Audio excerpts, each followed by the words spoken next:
Kalau ditanya gembong PKI siapa? Habib. Dari awal. Tahun 48 Habib, tahun 65 Habib. Tadi semua. Sadarlah. Bahkan orang yang menggunakan Habib ini dengan isu PKI adalah termasuk orang yang merobohkan Bung Karno dengan isu PKI. Maka selalu isu PKI ini digunakan untuk secara politik dari awal. Rizik Syihab selalu teriak PKI, PKI. Hei, Rizik. Bangsa Mula, Yaman Selatan. Bahkan bapaknya, kakeknya Habib Ali Al-Jupri, presiden PKI. Wahai dunia, wahai orang Islam, meleklah sedikit tadi semuanya. Ditanya gembong PKI Habib, jadi mufti penjajah Habib. Kalau sekarang teriak-teriak sebagai pembantu kemerdekaan, tak satupun makam pahlawan yang ada nama Habib. Yang jelas, kalau kalian klik tentang orang-orang yang memiliki jabatan adalah para letnan, kolonel adalah dari bangsa Belanda. Semuanya marganya adalah Habib.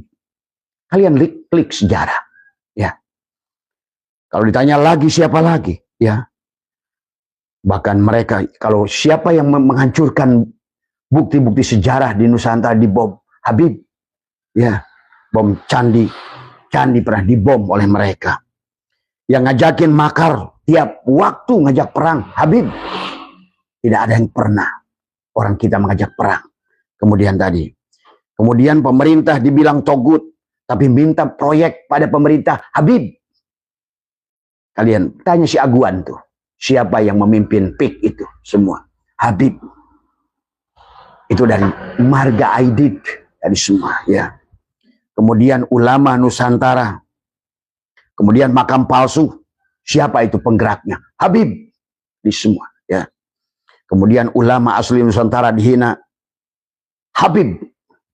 Yang selalu menghina ulama Nusantara.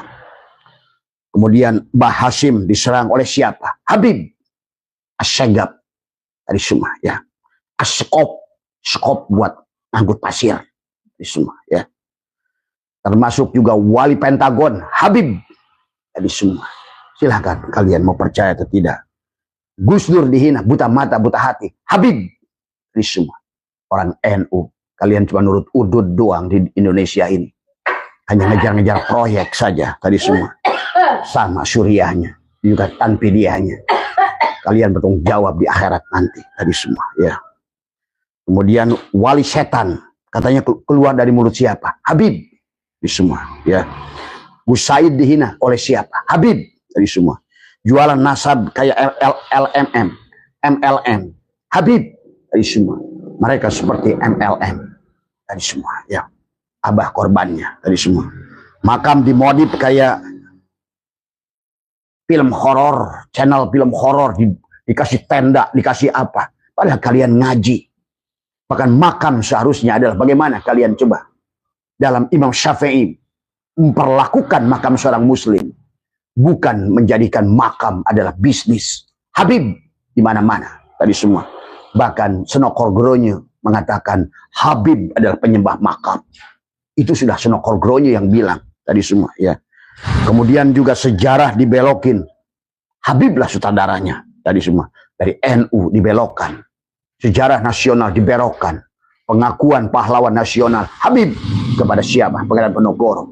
Padahal dulu dihina oleh siapa? Mufti Batavia, Habib Usman bin Yahya, yang mengatakan perang mereka, perjuangan mereka adalah gurur.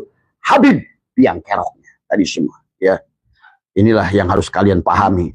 Kalau kalian masih ragu, Jatman dibelokin sampai sekarang menjadi Patman. Habib yang kalian muliakan itu, ya. Tadi semua yang dicium kakinya tadi semua, ya. Coba wallah berhadapan dengan Abah di akhirat nanti. Berani dengan Lutfi bin Yahya, Rizik Syihab dan seluruh Ba'alwi. Kita buktikan tadi semua. Kalau ada, itu pun kalian nggak ngerti lagi akhiratnya kayak apa. Tadi semua, ya. Tes DNA gagal semuanya. Habib tadi semua. NU dibilang ulama, yang bilang ulama NU dekat pemerintah adalah monyet bersorban. Habib yang bilang itu. yang menyebut Kiai Ma'ruf Amin babi, Habib dari semua, ya. Kemudian yang menyebut kaki Habib yang zina, yang bodoh, lebih mulia dari 70 ulama NU yang alim, Habib. Kemudian yang bilang di hari kiamat Habib jadi panitia kiamat, Habib. Ini menunjukkan kegoblokan, kebodohan, yang ngerti ilmu dari semua.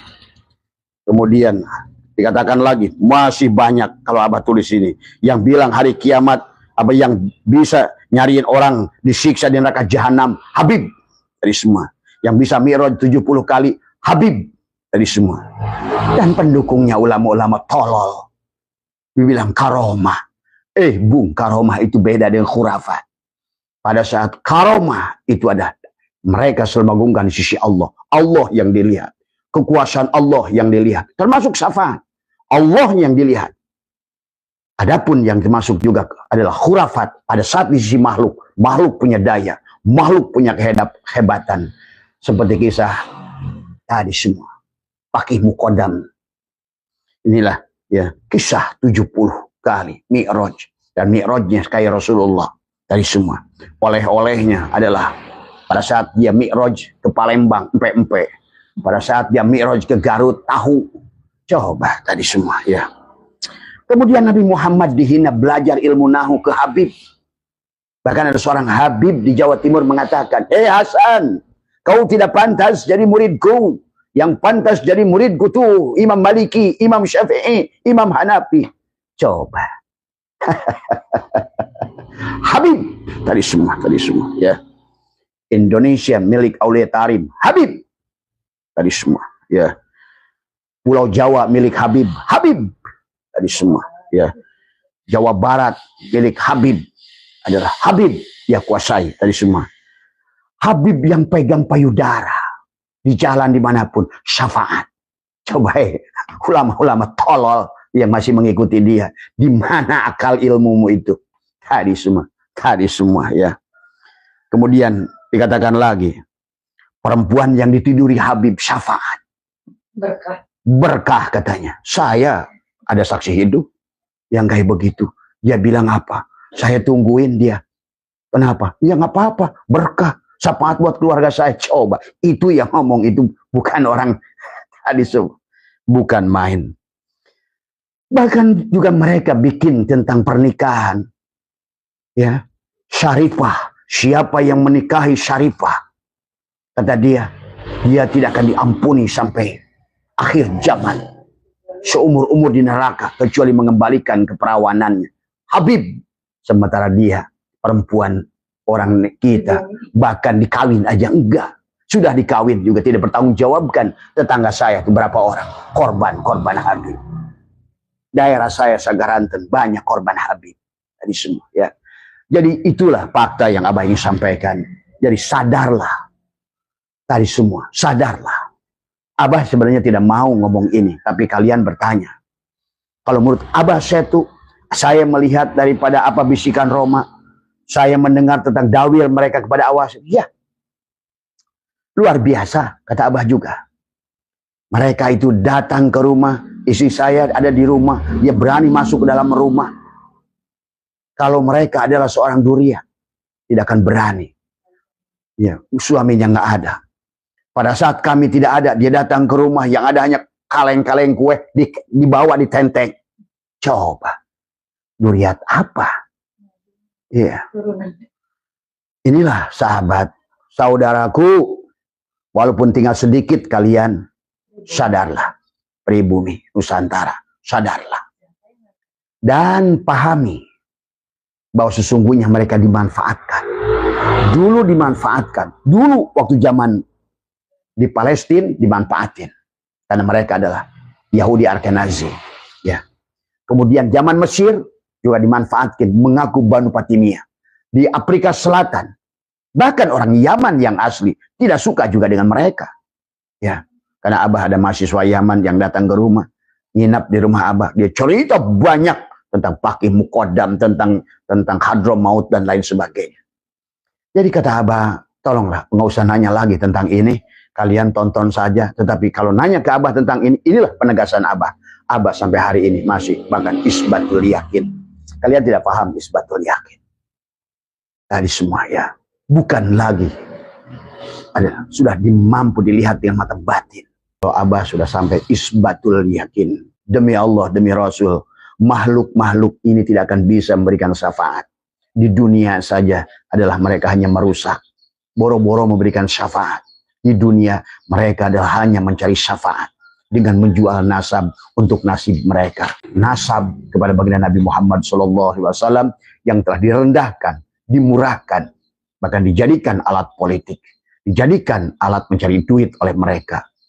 Maka oleh itu sadarlah saudaraku.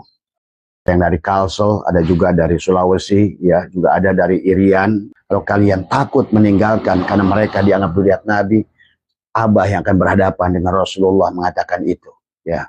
Dan kalian yang takut boleh menyerahkan dosanya kepada Abah, tapi bukan untuk perpecahan, bukan untuk memusuhi, tetapi adalah untuk menyadarkan mereka adalah karena mereka pun berhak untuk selamat, mereka pun berhak untuk mendapatkan ampunan Allah, berhak untuk mendapatkan syafaat Rasulullah.